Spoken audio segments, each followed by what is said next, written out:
Bienvenidos a El Relator Oscuro. Hoy vamos a hablar de un caso que divide a Honduras hasta hoy. Un caso donde la versión oficial cambió varias veces, donde los culpables no eran desconocidos, sino jóvenes de familias con dinero, apellidos y conexiones. La historia de la noche en que Carlos Collier, de 20 años, salió con sus amigos y nunca regresó. Una muerte que se presentó primero como accidente, luego como pelea, luego como confusión. Pero nada encajaba.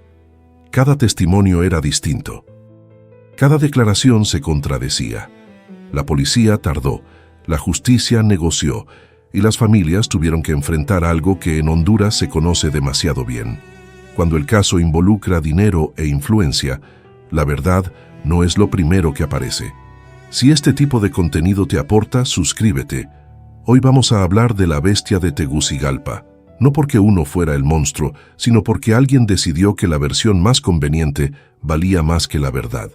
La noche del 11 de octubre de 2017, en Tegucigalpa, comenzó como cualquier salida entre amigos. 5 jóvenes, todos conocidos entre sí, todos parte de un mismo círculo social, se reunieron para beber, conducir y moverse por la ciudad. Eran Carlos Collier, José Emilio Rodríguez, Carlos Alvarenga, Elvin Carrión y Olga Miranda. Ninguno era desconocido. Todos tenían familias reconocidas, estudios, contactos. No eran jóvenes de los barrios pobres, donde la violencia suele explicarse como destino. Eran parte de la clase que tiene acceso a oportunidades que la mayoría del país nunca verá. La versión que los involucrados dieron inicialmente fue simple. Estaban tomando, hubo una discusión y Carlos se salió del vehículo en movimiento y murió accidentalmente. Una historia conveniente, rápida, cerrada. Pero desde el primer momento hubo algo que no encajaba. La familia de Carlos no creyó la versión. No porque se resistieran a aceptar la muerte, sino porque conocían a su hijo. Sabían cómo actuaba, cómo se movía, cómo pensaba. Sabían que algo más había ocurrido esa noche. Las cámaras de seguridad comenzaron a reconstruir la ruta del grupo. Los movimientos no coincidían con lo declarado. Hubo paradas no mencionadas. Hubo tiempos muertos. Hubo cambios de dirección. No era un recorrido casual. Era un trayecto lleno de momentos donde algo podía haber pasado y no se reportó. La policía desde el inicio se mostró indiferente. La denuncia se tomó, pero la investigación avanzó con lentitud. No había presión institucional, no había urgencia. Y cuando no hay urgencia, la verdad se pierde. La familia de Carlos tuvo que presionar. Salieron en medios, hablaron con periodistas, mostraron documentos. Si no hubieran tenido influencia y acceso a cámaras, el caso habría muerto en la primera semana. Eso fue lo que comenzó a revelar la estructura real detrás del crimen. El problema no era solo lo que pasó, sino quiénes estaban involucrados. El primer quiebre en la historia oficial apareció cuando se filtró el video dentro del vehículo. Allí, Carlos aparece vivo discutiendo, pidiendo explicaciones, señalando contradicciones. Su voz mostraba enojo y confusión. No era alguien en estado de inconsciencia o fuera de control. Estaba consciente, estaba presente, estaba cuestionando lo que pasaba. Esa grabación destruyó por completo la idea de accidente. Si alguien está discutiendo con claridad segundos antes de morir, la historia cambia. Los 5 jóvenes no estaban solos en términos sociales. Había familias detrás, había dinero, contactos, apellidos que pesan en Honduras. Cuando se trata de poder, la verdad no se presenta, se negocia. La policía comenzó a ajustar su postura. La fiscalía dijo que era necesario investigar más. Los involucrados contrataron abogados privados que empezaron a moldear declaraciones. La narrativa dejó de ser accidente y pasó a ser confusión. Luego se convirtió en pelea, después en empujón. Cada versión se acomodaba para reducir responsabilidad penal. Los 5 jóvenes fueron llamados a declarar. Ninguno dijo lo mismo. Cada uno entregó una historia distinta. Uno dijo que Carlos estaba alterado, otro dijo que se lanzó del carro, otro dijo que no lo vio, otro dijo que nada pasó. Olga dijo que estaba en shock. Nadie coincidió. Cuando 5 personas cuentan 5 versiones opuestas, no es confusión, es encubrimiento. La familia de Carlos insistió en la autopsia. El informe reveló golpes previos a la caída, heridas incompatibles con una simple salida accidental. El cuerpo hablaba donde la ley callaba. Carlos no cayó, fue empujado. Y después de eso, el vehículo siguió avanzando, arrastrándolo y provocando heridas fatales. Eso no es accidente, eso es acción directa. Pero aquí entra el punto central del caso. ¿Por qué lo hicieron? La respuesta nunca fue dada oficialmente. Hubo rumores de deuda, de traición, de drogas, de disputa por una mujer, de insultos dentro del carro, pero lo que sí se sabe es que Carlos estaba reclamando algo. Algo que molestó, algo que rompió la apariencia de amistad. Eso se escucha en la grabación. No pidió pelea, pidió explicación. Y eso fue suficiente para que la dinámica cambiara. Cuando la noticia se filtró en medios nacionales, la opinión pública se volcó. Lo que escandalizaba no era solo el asesinato, sino el trato preferencial que los involucrados estaban recibiendo. Las órdenes de captura tardaron. Las audiencias se retrasaron. El discurso oficial se volvió evasivo. La justicia parecía moverse al ritmo de quienes podían pagar su tiempo. En barrios pobres de Tegucigalpa, una pelea que termina en muerte se resuelve en horas. Captura inmediata, cargos automáticos, prisión preventiva. Pero aquí no hubo prisa. Había abogados argumentando buena conducta, arraigo familiar, colaboración. Había presión para evitar prisión completa. Había negociación, porque en un país donde el dinero compra atención, también compra tiempo. Mientras tanto, la familia de Carlos tuvo que hacer lo que tantas familias han hecho en Centroamérica: gritar para ser escuchadas, marchas, entrevistas, conferencias, vigilia pública frente al Palacio Judicial. No buscaban venganza, buscaban algo básico: que la muerte de su hijo no fuera tratada como un error de tráfico. Y fue esa pressão, não o sistema, que empurrou o caso para dentro da justiça. Em Honduras, a verdade não aparece porque o Estado quer esclarecer. Aparece quando alguém força o Estado a olhar onde ele não quer. Después de que el caso se hizo público, las versiones comenzaron a fragmentarse. Lo que antes era un relato sencillo, Carlos se lanzó del carro. Ahora se convertía en una cadena de declaraciones contradictorias, silencios selectivos y correcciones estratégicas. Lo que estaba en juego ya no era solo la explicación de una muerte, sino la reputación, la libertad y el peso de los apellidos. Cuando un caso involucra jóvenes de familias con recursos, la justicia no sigue un camino recto. Sigue el camino que pueda sostenerse sin romper estructuras. La Fiscalía citó a los 5 involucrados para declarar. La primera audiencia mostró el tono de lo que vendría. Ninguno dijo la verdad completa. Cada uno eligió qué parte contar, qué palabra reemplazar, qué detalle omitir. La intención era clara: minimizar responsabilidad individual, diluir culpa entre todos, convertir el hecho en una tragedia colectiva donde nadie pudiera ser señalado como autor directo. José Emilio Rodríguez, quien conducía el vehículo, afirmó que Carlos estaba bajo influencia y que se agitó durante el trayecto. Dijo que él solo intentó calmarlo. Sin embargo, no explicó por qué no detuvo el carro cuando Carlos comenzó a discutir. No explicó por qué, después de la caída, continuó conduciendo. Esa omisión marcó todo el proceso judicial. Si Carlos hubiera caído accidentalmente, la reacción natural sería detenerse. Pero aquí, la acción fue otra.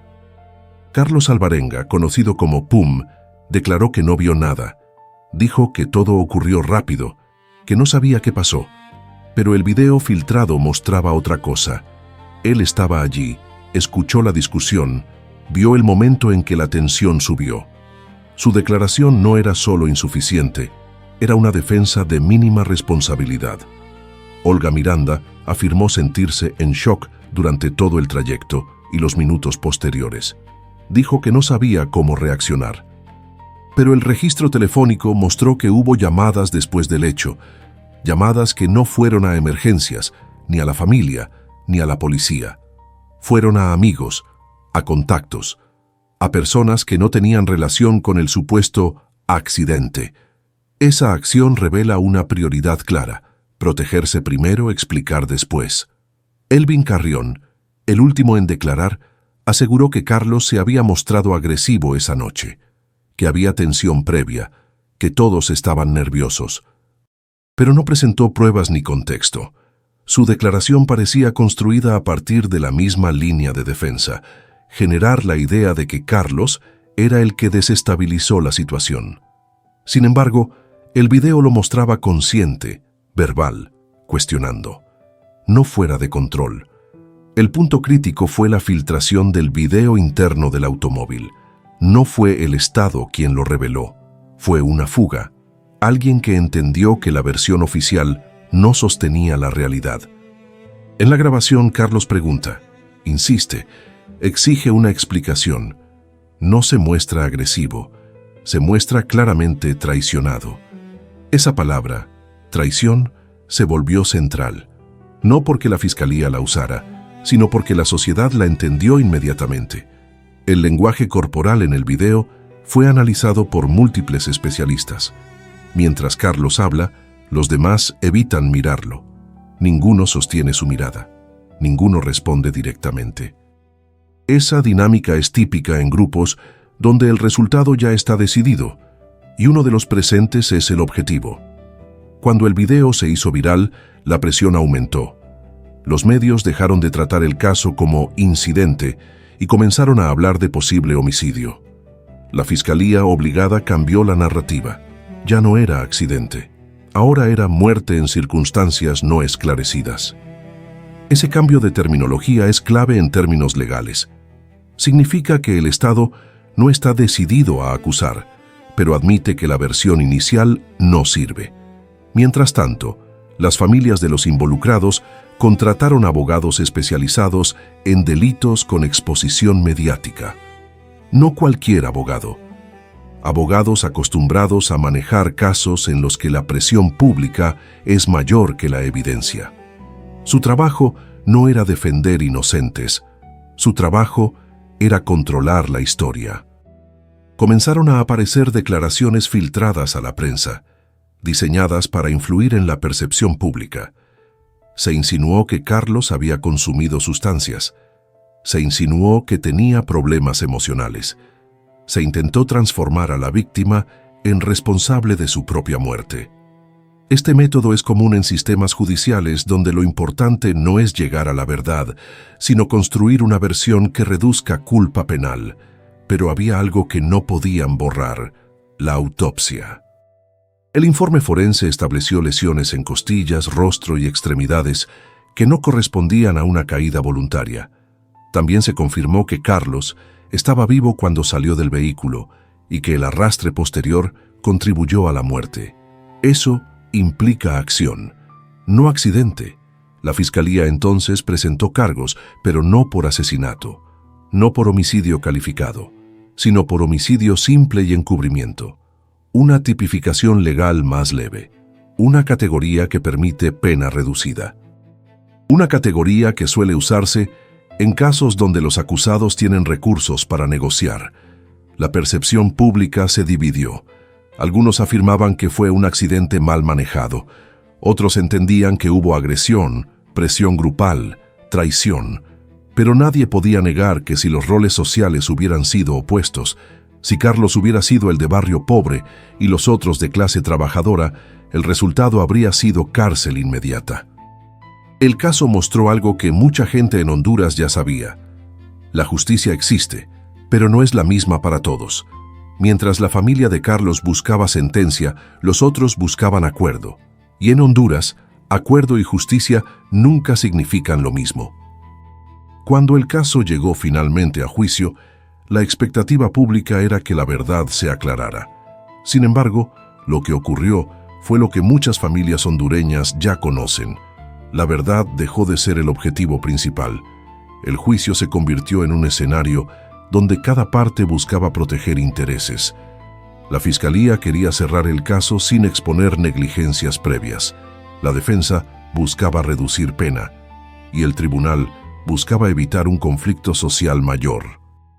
La justicia, en lugar de ser un proceso de esclarecimiento, se transformó en un ejercicio de administración de daños. El tribunal escuchó las versiones oficiales, que hubo confusión, que la discusión se salió de control, que nadie tuvo intención directa de matar a Carlos, pero los hechos mostraban otra cosa. La autopsia confirmaba lesiones previas al arrastre, lo que implicaba agresión. El video mostraba una dinámica de presión y aislamiento. La continuación del recorrido después de la caída sugería una decisión consciente. Sin embargo, la Fiscalía no presentó el caso como homicidio calificado, sino como homicidio simple, una categoría que reduce responsabilidad legal y abre espacio para sentencias bajas. Durante las audiencias, los acusados adoptaron una estrategia unificada: admitir parcialmente, negar intencionalidad, presentarse como víctimas de la situación. No negaron que Carlos cayó. No negaron que siguieron conduciendo. Negaron querer matarlo. Esa negación era suficiente para debilitar la acusación. La ley no juzga moral, juzga intención, y cuando la intención se diluye mediante discurso emocional, la pena se reduce. Las familias llegaron todos los días al juzgado. La madre de Carlos escuchó cada detalle, cada contradicción, cada justificación. En una de las sesiones, uno de los acusados dijo: «Todos estábamos nerviosos, nadie supo qué hacer». Esa frase se volvió símbolo del juicio. No porque fuera sincera, sino porque buscaba cubrir la acción con la idea de caos. Pero el caos no explica continuar conduciendo después de ver a alguien caer. El caos no explica no llamar a una ambulancia. El caos no explica intentar reconstruir una historia común. El caos es una excusa. La inacción fue una decisión. La sociedad observaba. No era solo un caso criminal, era un espejo. Mostraba cómo funciona la justicia cuando los acusados pertenecen a familias que pueden contratar abogados especializados. Mostraba cómo la Fiscalía ajusta la acusación para evitar conflictos políticos. Mostraba cómo los tribunales prefieren soluciones que no generen escándalo prolongado. Mostraba cómo el sistema no está diseñado para esclarecer la verdad, sino para mantener el equilibrio de poder. Los medios de comunicación jugaron un rol doble. Durante los primeros días cubrieron la indignación. Mostraron marchas, entrevistas, protestas frente a los tribunales, pero conforme el caso avanzó y las partes comenzaron a influir en la narrativa, la cobertura cambió de tono. Pasaron de hablar de homicidio a hablar de joven fallecido en circunstancias complejas. Ese cambio de lenguaje no fue casual, fue parte de la estrategia de desgaste. Cuando un caso deja de nombrarse por lo que es, pierde fuerza en la opinión pública. Los acusados fueron declarados culpables, pero no por asesinato. Fueron condenados por homicidio simple y encubrimiento. La sentencia no reflejó la gravedad del acto. Tampoco reflejó el impacto emocional ni social. La pena fue reducida, con la posibilidad de beneficios procesales. No hubo condena ejemplar, hubo condena administrada. Cuando se anunció la sentencia, la reacción fue inmediata. Manifestaciones frente a los juzgados, consignas en las calles. Gritos de «no fue accidente» y «la justicia es para los que tienen dinero». La indignación no venía solo de la muerte de Carlos, sino del proceso. La gente no estaba viendo solo un crimen. Estaba viendo cómo el sistema protege a quienes están más cerca de su estructura. La madre de Carlos habló a la salida del tribunal. No pidió venganza, no pidió odio. Pidió algo que el sistema no pudo dar: verdad completa. Dijo: «Mi hijo no murió solo. A mi hijo lo dejaron morir». Esa frase sintetiza el caso. No fue homicidio impulsivo, no fue accidente, fue decisión colectiva de no evitar la muerte. La ciudad se dividió. Para algunos, la sentencia fue suficiente. Para otros, fue una señal más de que la ley se adapta al estatus social. Pero lo más importante es esto: Todos sabían que si los roles hubieran sido inversos, si Carlos hubiera sido el que quedaba vivo y los otros hubieran muerto, la condena habría sido máxima. El sistema no falla al azar, falla en la misma dirección, siempre. Con el tiempo, los medios cambiaron de tema. La conversación pública se movió hacia otras tragedias. Así sucede siempre. La memoria colectiva en países con violencia constante se desgasta rápido, pero para la familia de Carlos, la historia no terminou. Eles carregam uma ausência que não se resolve, uma verdade que não foi completada, uma sentença que não responde o que precisam saber. El caso Collier sigue siendo recordado no porque la justicia funcionó, sino porque mostró cómo se decide cuándo la justicia se aplica y cuándo se diluye. Y esa decisión nunca se basa en la verdad. Se basa en dinero, poder y posición social. Después de la sentencia, el caso no se cerró para la familia de Carlos ni para la opinión pública. La condena estaba establecida, pero la sensación era clara. La justicia no había sido proporcional al daño. La pregunta que quedó en el aire no era solo quién fue el responsable directo, sino por qué la vida de Carlos valió tan poco dentro del sistema judicial.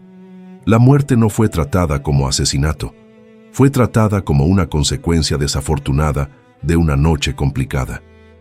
Esa narrativa no era inocente, era funcional. Los implicados recibieron penas diferenciadas.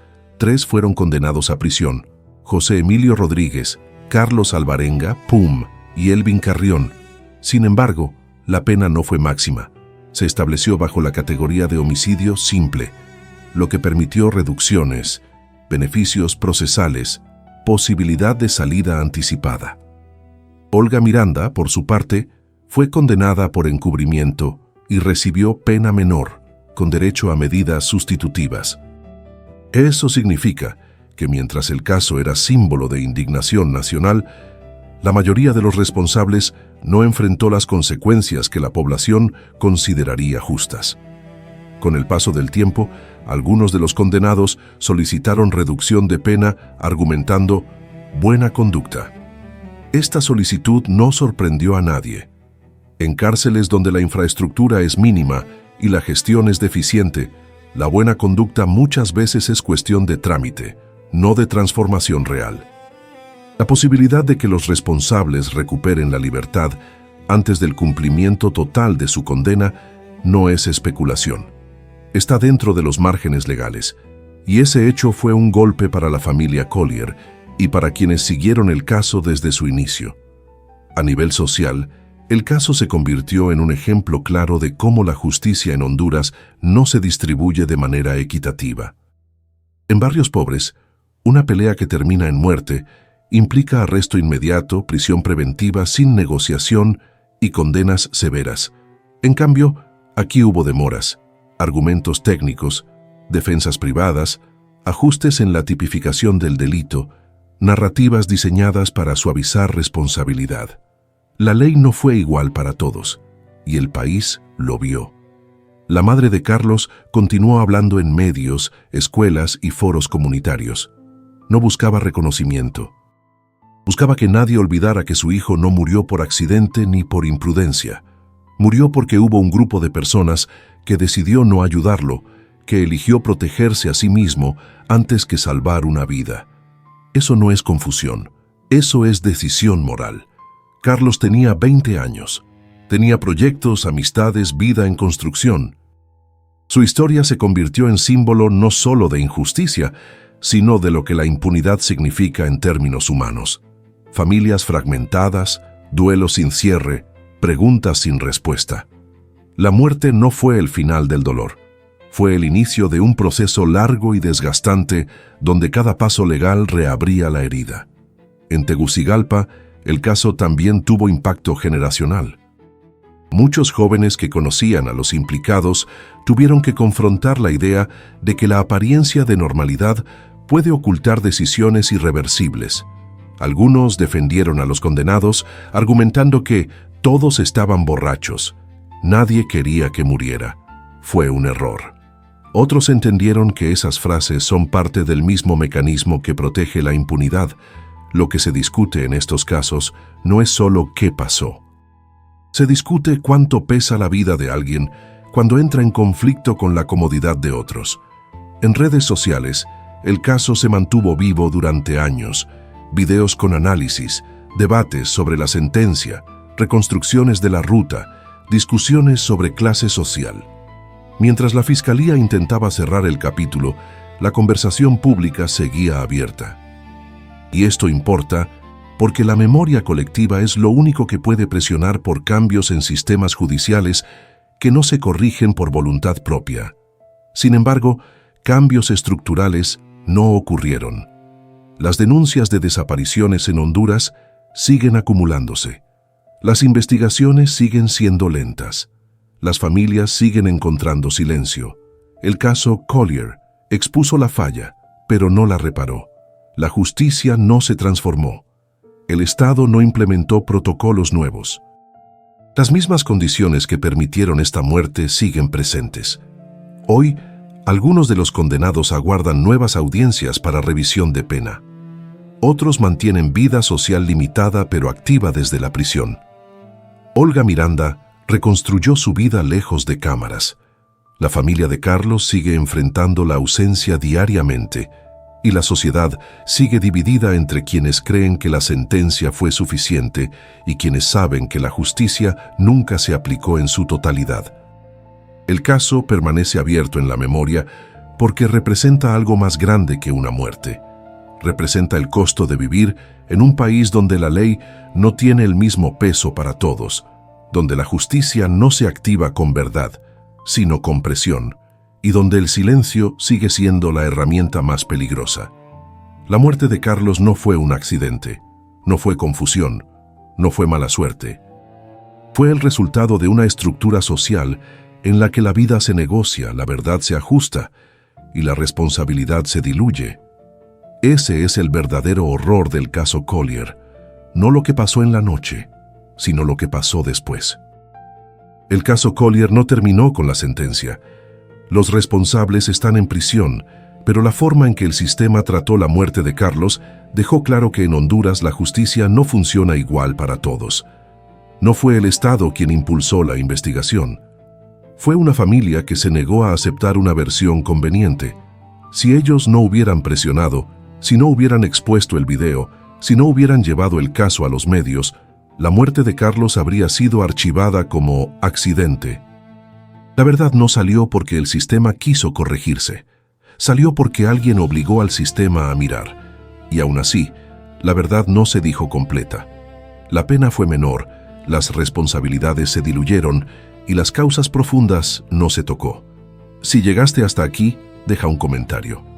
No para opinar sobre quienes siguen vivos, sino para recordar que Carlos merecía algo que nunca se le dio, una justicia completa.